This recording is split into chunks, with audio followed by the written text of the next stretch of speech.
Olá, meu nome é Tailene e hoje irei ler O Perigo de uma História Única, de Chimamanda Ngozi Adichie, da Companhia das Letras. Chimamanda é uma feminista e escritora nigeriana. Nasceu em 77, se formou em Comunicação e Ciências Políticas, é mestre em Escrita Criativa e em Estudos Africanos.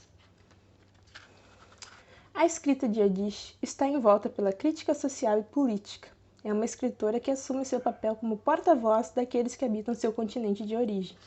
The Guardian. Uma das raras escritoras a se tornar uma figura pública internacional. Adichie é a voz mais importante sobre raça e gênero na era digital. The New York Times Magazine. Adichie é brilhante. Ela escreve sobre amor e política de forma interligada e genuína. Elle. Então, vamos lá. O que sabemos sobre outras pessoas? Como criamos a imagem que temos de cada povo? Nosso conhecimento é formado pelas histórias que escutamos, e quanto maior o número de narrativas diversas, mais completa será nossa compreensão sobre determinado assunto. É propondo essa ideia de diversificarmos as fontes do conhecimento e sermos cautelosos ao ouvir somente uma versão dos fatos que Chimamanda concebe a palestra que foi adaptada agora para o livro. O Perigo de uma História Única é baseada na primeira fala feita pela escritora no TED Talk, em 2009. 10 anos depois, é um dos vídeos mais acessados da plataforma, com mais de 18 milhões de visualizações.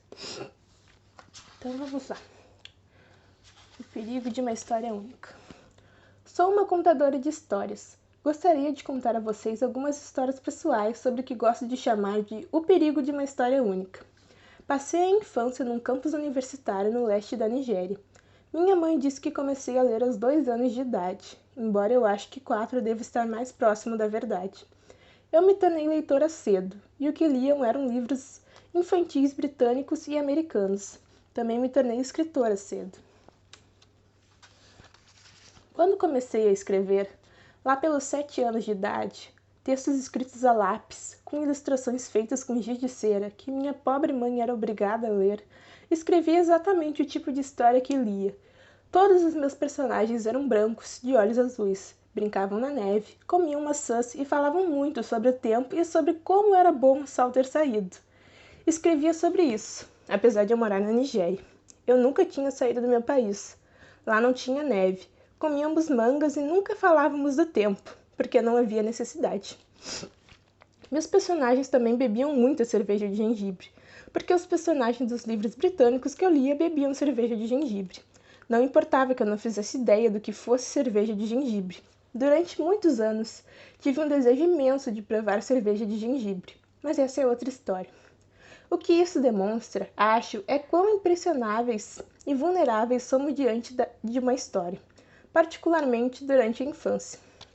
Como eu só tinha lido livros nos quais os personagens eram estrangeiros, tinha ficado convencida de que os livros, por sua própria natureza, precisavam ter estrangeiros e ser sobre coisas com as quais eu não podia me identificar. Mas tudo mudou quando descobri os livros africanos. Não havia muitos disponíveis, e eles não eram tão fáceis de ser encontrados quanto os estrangeiros. Mas por causa de escritores como Chinua Achebe e Kamara Laia, minha percepção da literatura passou por uma mudança. Percebi que pessoas como eu, meninas com pele cor de chocolate, cujo cabelo crespo não formava um rabo de cavalo, também podiam existir na literatura. Comecei então a escrever sobre coisas que eu conhecia. Eu amava aqueles livros americanos e britânicos que lia. Eles despertaram minha imaginação. Abriram mundos novos para mim, mas a consequência não prevista foi que eu não sabia que pessoas iguais a mim podiam existir na literatura. O que a descoberta de escritores africanos fez por mim foi isso. Salvou-me de ter uma história única sobre o que são os livros. Anos depois, pensei nisso quando saí da Nigéria para fazer faculdade nos Estados Unidos. Eu tinha 19 anos. Minha colega de quarto americana ficou chocada comigo. Ela perguntou onde eu tinha aprendido a falar inglês tão bem e ficou confusa quando respondi que a língua oficial da Nigéria era o inglês. Também perguntou se podia ouvir o que chamou de minha música tribal. E ficou muito decepcionada quando mostrei minha fita da Mariah Carey. Ela também presumiu que eu não sabia como usar um fogão. O que me impressionou foi, ela já sentia pena de mim antes de me conhecer. Sua postura pré-estabelecida em relação a mim, como africana, era uma espécie de pena condescendente e bem-intencionada. Minha colega de quarto tinha uma história única da África, uma história única de catástrofe. Naquela história única não havia possibilidade de africanos serem parecidos com ela de nenhuma maneira. Não havia possibilidade de qualquer sentimento mais complexo que pena. Não havia possibilidade de uma conexão entre dois seres humanos iguais. É assim que se cria uma história única. Mostre um povo como uma coisa só, sem parar, e é isso que esse povo se torna. Todas essas histórias me fazem quem eu sou, mas insistir só nas histórias negativas é simplificar minha experiência e não olhar para as muitas outras histórias que me formaram. A história única cria estereótipos, e o problema com os estereótipos não é que sejam mentira, mas que são incompletos. Eles fazem com que a história se torne a única história. É claro que a África é um continente repleto de catástrofes. Existem algumas enormes, como os estupros aterradores no Congo e outras deprimentes, como o fato de que 5.000 pessoas se candidatam a uma vaga de emprego na Nigéria.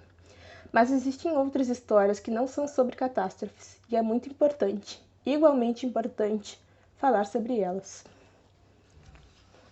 E se minha colega de quarto soubesse que meu editor nigeriano, Mutar Bakari, um homem extraordinário que largou seu emprego num banco para abrir uma editora? O senso comum dizia que os nigerianos não liam literatura. Ele discordava. Sentia que as pessoas que sabiam ler, leriam se a literatura estivesse disponível e acessível para elas. As histórias importam. Muitas histórias importam. As histórias foram usadas para espoliar e caluniar, mas também podem ser usadas para empoderar e humanizar. Elas podem despedaçar a dignidade de um povo, mas também podem reparar essa dignidade despedaçada. Chimamanda Ngozi Adichie. O perigo de uma história única. Até mais.